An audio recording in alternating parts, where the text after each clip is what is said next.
So if you want to make 6 figures, you can't just be talking about you want to make 6 figures.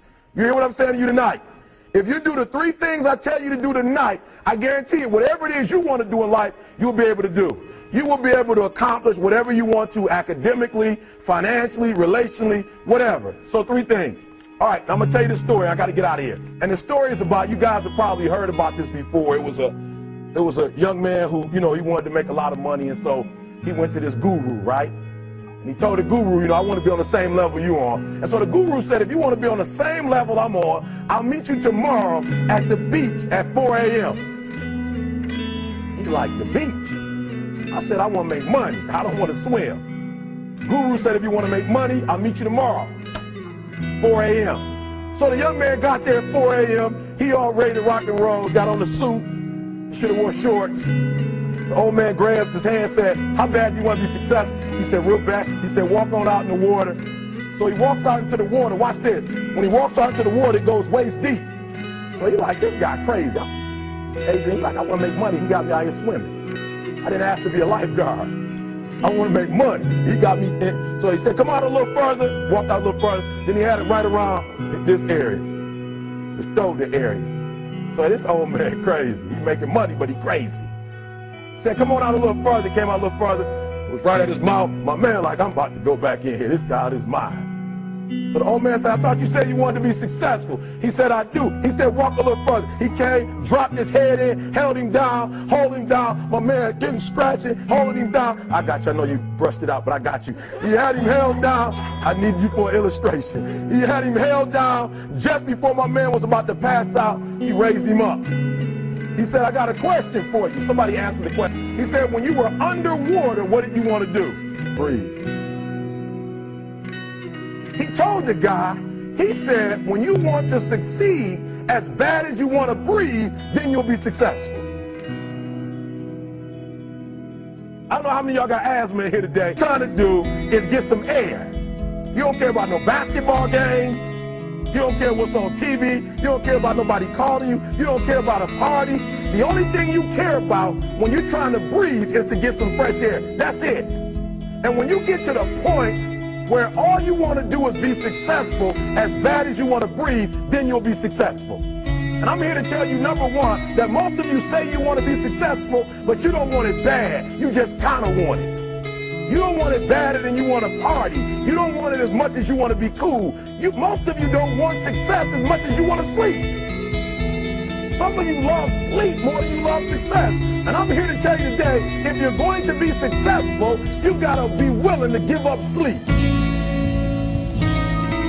You got to be willing to work off for 3 hours of sleep, 2 hours. If you really want to be successful, some days you're going to have to stay up 3 days in a row.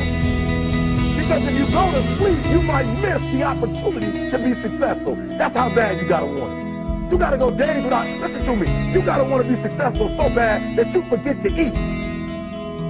50 Cent was said, when do you sleep? He said, sleep. Sleep is for those people who are broke. I don't sleep. He said, I got an opportunity to make a dream become a reality. Football players, how many footballs now? On the Super Bowl, he said, I think I'm going to take a rest. And he rests for how long? 1 second. Most of you won't be successful because when you're studying and you get tired, you quit. And I'm here to tell you today, if you got somebody came to my office the other day crying. I said, look, don't cry to give up. Cry to keep going. Don't cry to quit. You already in pain. You already hurt. Get a reward from it. Don't go to sleep until you succeed. Listen to me. I'm here to tell you today that you can come here, you can jump up, you can do flips, you can be excited when we give away money. But listen to me, you'll never be successful until I don't have to give you a dime to do what you do. You won't be successful until you say, I don't need that money, because I got it in here. So listen to me. Emmett Smith said this at the end of the commercial. Emmett Smith said, all men are created equal. Some work harder in preseason. Listen to me. All men are created equal. Some work hard in preseason. When I went to college, guys were way smarter than me. 4.0s, 3.0s. They went to the Ivy League high schools, came to Oakwood from these great high schools. Most of them are not doing what I'm doing. Why? Because it's not about where you come from. It's about heart. You come to a place where, being smart ain't enough. You got to have heart. The third thing is this. To be able at any moment to sacrifice what you are for what you will become. That's the number 2 thing. You got to catch that one. To be able to, listen to me, at any moment. Some of you can make sacrifices when Monday Night Football is not. There are some of you, if you give up your cell phone, you would be successful. But your cell phone is more important to you than your success. I'm going to say it again. I'm going to hurt somebody. Some of you need to give up your cell phone because the time you spend on your cell phone could be used for your success. The time you could be using to be successful, you're using it on the cell. And the cell phone is not bringing you nothing but a bill. And somebody has told you you couldn't live without it. I'm talking about going deep now, giving up stuff. Watch what it says. To be able at any moment to sacrifice what we are for what we could be. I don't do well in math. You're right. You ain't never studied. I'm not good in writing because you have never written before. Always want to give up. I'm dropping. Why are you dropping? I'm so grateful that the slaves didn't drop and quit. Say, I'm just going to stop. I'm a slave. I'm just going to be a slave. I'm going to quit. Listen to me. The slaves said, we will live because one day we will become. We won't always be slaves. So today, although we're slaves, we're going to act like we're free, and one day our children will be free. If the slaves would have just said, we quit, we give up, we would have died in the Middle Passage. But some slaves said, I don't care what we go through, we're going to survive this. 400 years of slavery, we're going to get through this. And you can't get through it 1825. You can't get through a writing class, and you got tutor after tutor, resource after resource. The problem is, you ain't never felt no pain before. You're soft. It's a soft generation. You quit on everything. Our people did not quit. Harriet Tubman not only made it, she went back and got some more. She said, you know what, I made it, but I'm going to walk all. Listen to me. You quit and you ain't even tried yet. Last one, I'm sorry. Last one. Listen to me. Pain is temporary. It may last for a minute, or an hour, or a day, or even a year. But eventually, it will subside. And something else will take its place. If I quit, however, it will last forever.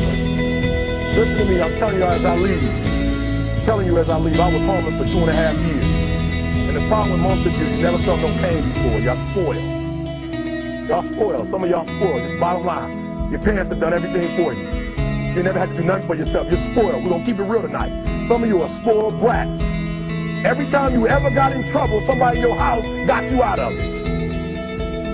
Every time you've done something you're not supposed to do, people say, Eric, your mother's a tyrant. You're right. She kicked me out. You're right. She's mean, but she developed a man because she put me out there and said, you're going to have to grow up. And some of you have never learned to grow up. And so every time something get hard, you quit, you call mama. I dare you to take a little pain. I dare you. I dare you not to go home. Somebody said, I don't go home, I feel bad. Go through it. You ain't gonna die. At the end of pain is success. You're not gonna die because you're feeling a little pain. I'm not eating like I eat at home. That's why you're about to go to the next level, because if you keep eating like you ate at home, you'll keep being a boy or a girl. It's time to become man, woman. So don't worry about a little pain. My greatest asset is I was homeless, so I can't feel a whole lot of pain. I've already been alone. There's not a whole lot of hurt I can feel on a little paper, on a little test. So I leave you, listen to me. We have gotten to a point where it's midterms and we're moving forward. The days of you getting money, I'm not saying we quitting, but I'm saying the day has got to go from external to internal. You have to give it everything you got. No more TV, no more parties, no more playing. If you don't have a 4.0, what you need to be doing is studying. Get off the phone. I'm sorry, I'm not available until the end of this year. No, I'm for real. You reached the right number, but you called me at the wrong time. Call me back January 1st.